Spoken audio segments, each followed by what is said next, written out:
GPS అనగా ప్రస్తుతం విశ్వంలో మనం ఉన్న స్థానాన్ని తెలుసుకునే వ్యవస్థ. ఇక జీపీఎస్ అనగా global positioning system.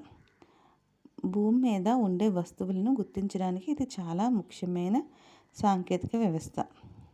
Next, web ఆధారిత పటాల ద్వారా ప్రపంచంలోని అన్ని భౌగోళిక ప్రాంతాలు, ప్రదేశాలు గురించి పూర్తి సమాచారాన్ని పొందవచ్చును. సాంప్రదాయిక పటాలకి అదనంగా ఈ పటాల ద్వారా అనేక ప్రదేశాలను ఉపగ్రహ విహంగ వీక్షణ చేయవచ్చును. ఇక్కడ పద కోసం అనే దాన్ని చూద్దామండి. ఫస్ట్ వన్ పటం, మానచిత్రం.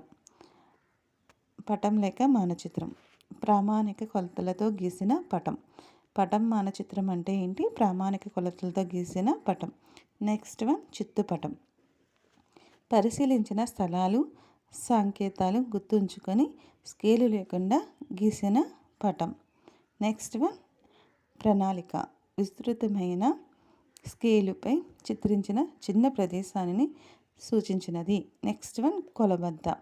నేలపై సహజమైన దూరానికి పటంలో సూచించిన దూరానికి గల నిష్పత్తిని తెలుపుతుంది. నెక్స్ట్ వన్ దిక్కులు. తూర్పు, పడమర, ఉత్తరం, దక్షిణ దిశలు. మూలలు. రెండు దిక్కుల మధ్య గల దిశ. ఇవి ఏంటో చూద్దాం. ఈశాన్యం, ఆగ్నేయం, నైరుతి, వాయుం. వీటిని మూలలు అంటారు. నెక్స్ట్ వన్ దిక్సూచి.